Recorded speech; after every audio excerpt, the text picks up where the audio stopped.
There was a period of time when I thought I was going to leave the Army. I ran into him in one of the company rooms, and he asked me if I was, what my plans were after this deployment. And I told him, I was like, I'm probably going to go and join the police department, go to law school. I'm not sure yet. He looked me straight in the face and said, sir, like, you inspire us to stay in. And if you leave, like that impacts the Army. And that stayed with me, that resonated with me. Welcome to AUSA's Army Matters podcast, focusing on what's important to the total Army community. We bring vital Army conversations and interviews on issues relevant to soldiers, military families, and all of you amazing Army supporters.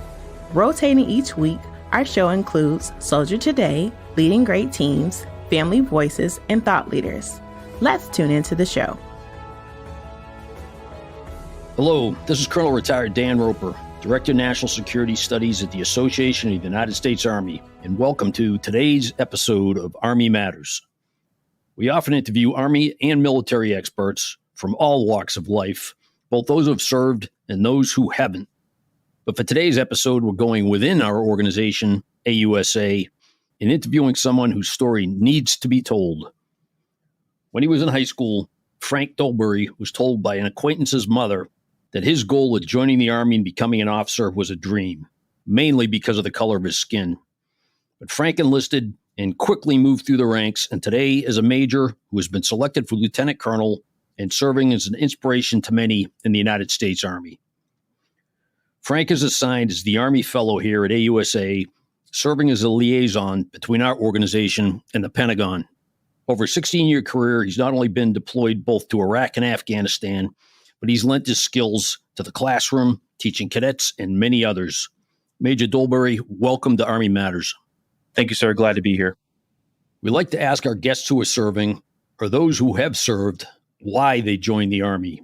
What inspired you to do so when you were younger? Yes, sir.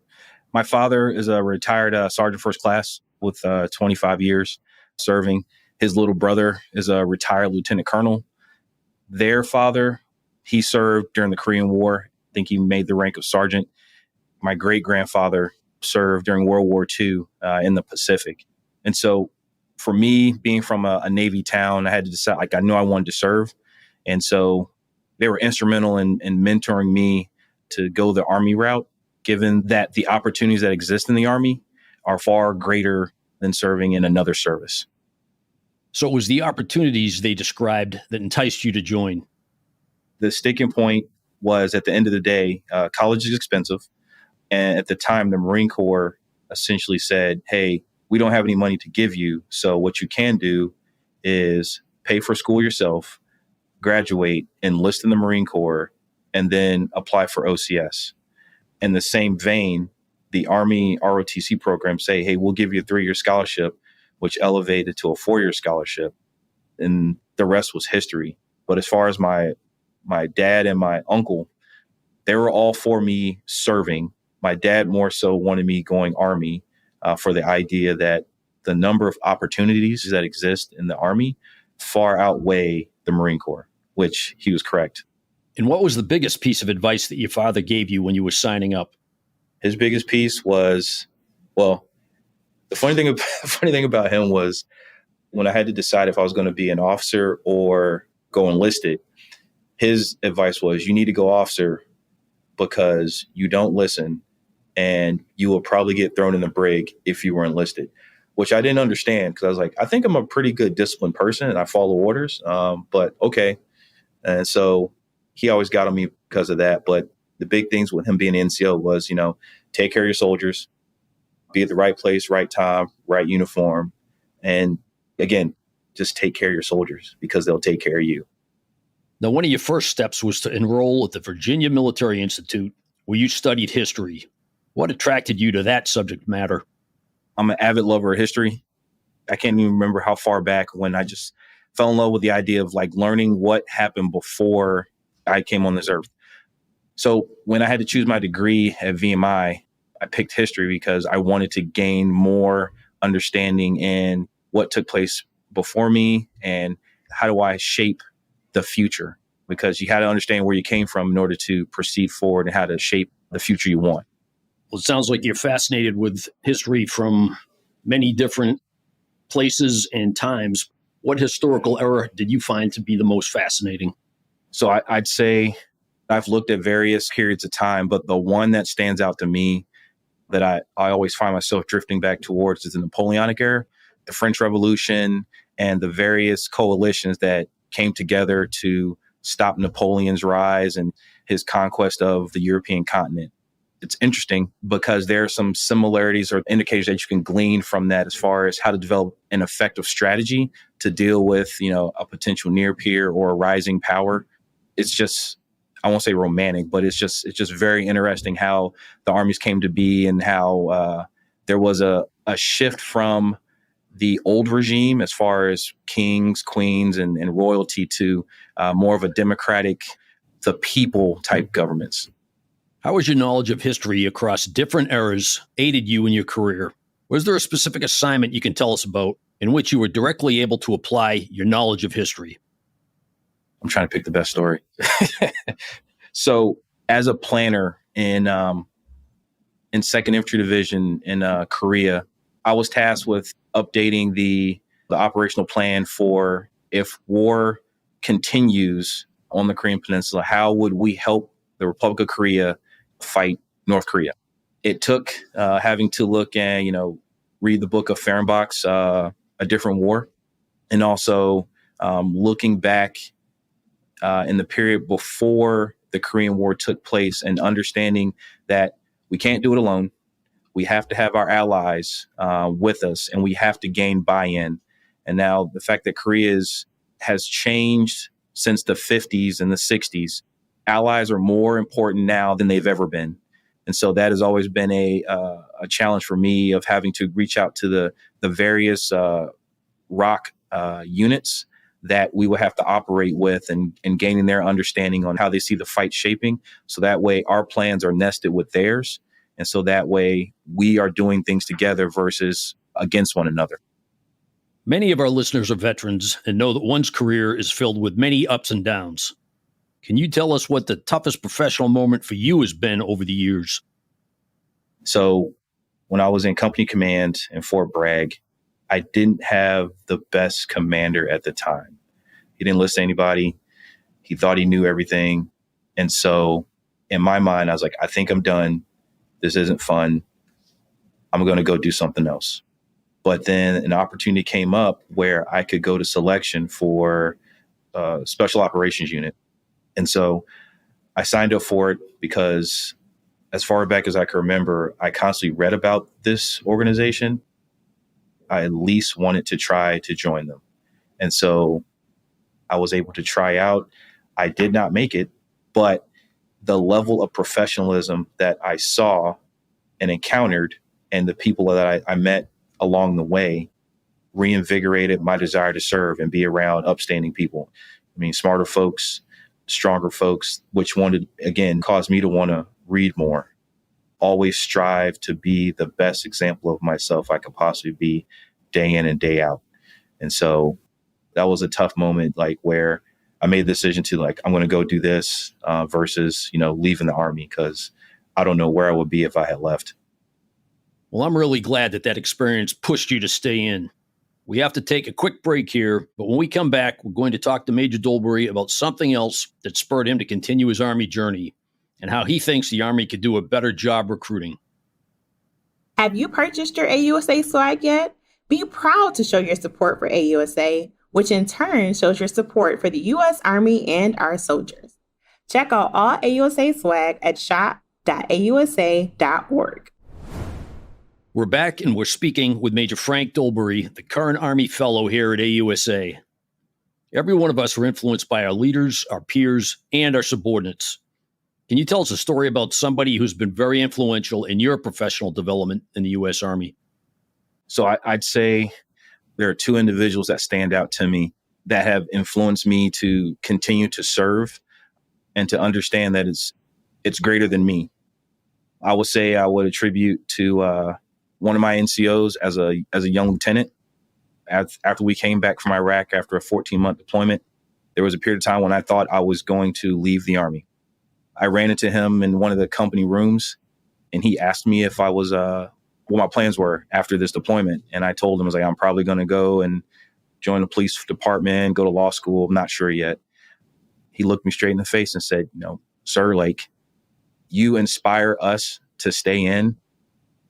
And if you leave, like that impacts the Army. And that stayed with me. That resonated with me because I knew it was not about just me. Inspiring people to continue to serve is one of the greatest benefits of being an Army officer. Going forward, I listened to the story of one of my bosses, Brigadier General Arnold Gordon Bray, who at the time he was a full bird colonel and he was on his second deployment to Iraq. And he found out he made the 07 list. And at the time, his mind was set to retire. But having the discussion with his family, and his mother-in-law was there, and his mother-in-law told him, was like, it's not about you. There are people behind you that see the accomplishments that you're making, and that it's inspiring them to continuing to serve. And you got to understand that the foundation that you lay out with your career, the people coming behind you build off that foundation. Who did you look up to, other than your family members, of course, when you started to serve? So deciding to serve, I looked up to various military leaders, Patton, MacArthur, General Ridgway. But again, there were leaders that looked like me that gave me the idea that I can do this as well. Because for whatever reason, I've encountered folks that told me I just couldn't do something. And that has been one of the biggest motivators too. I can do this. I'm going to do this because why not me? And so that's been a big motivator as far as continuing to serve, because there have been people that have told me that I can't do it, that this is not for me. Really? People told you that? Early on, I vividly remember someone telling me, oh, that's just a kid dream. You'll grow out of that. You don't really want to go in the military. That's just some child fantasy. So it did my heart justice when I was getting ready to commission. And I came back and saw that same person. Like, oh, so what are you doing after college? Oh, come May 2006, I'm going to commission as a second lieutenant in the United States Army. And I'm slated to go to Fort Stewart, Georgia, where I will eventually deploy to Iraq. And the look on their face was justice. So can you recall who that was? My ex-girlfriend's mother. I had a small high school class. And so my ex-girlfriend told her mom, she was like, Frank wants to go in the Army and be an Army officer. Her mom was just not interested. So, well, you certainly disproved that assessment. Now, regarding the topic of recruiting and diversity, the Army's undergoing its biggest recruiting challenge since at least Vietnam, when the world and the country were a much different place. What are your thoughts on the challenges of recruiting today? So this recruiting challenge, it's a multifaceted problem. Those in my generation that when 9/11 happened, a lot of us were either getting ready to join the Army or we decided to join the Army. Now you have a population where 9/11 is in the history books for them. They didn't see the towers. They didn't see, the Pentagon and Flight 93. I would say the biggest thing, and we kind of touched on this, the fact that a lot of the soldiers that are serving now have family that have served prior to them. So they know someone that served, and that's inspired them to serve. And I think the Chief Staff of the Army has mentioned this before. We have to close that gap between those that are serving and the rest of the nation, because the Army is a microcosm of society.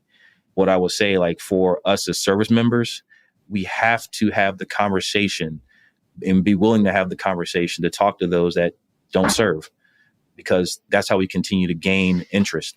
Yes, the Army is not perfect. We have our challenges, just like every other profession in the United States. But that does not mean that the Army should not be an option. There are a ton of opportunities for people to progress and to gain experiences that they can take out into the private sector. There's a whole gamut of things that you can do while you're serving in the United States Army. If you were put in charge of recruiting and had a magic wand, so we're doing two things, one will probably happen before the other, how would the Army and the other services effectively and proactively engage? What would it look like in a high school, or what would it look like on a team, or through coaches, or through influencers? So continual interaction with the local population. bases like Fort Bragg, Fort Hood, if they are interacting with the local population there, just showing that, hey, we're your Army. We are the United States Army. We represent the people. Having that on top of not only the cities where bases are, but also the areas where there aren't any military. Those are the key areas. And oddly enough, those places tend to have a high sense of patriotism or love for their country because they know the hard work and effort that the armed services and the Army, we do day in and day out.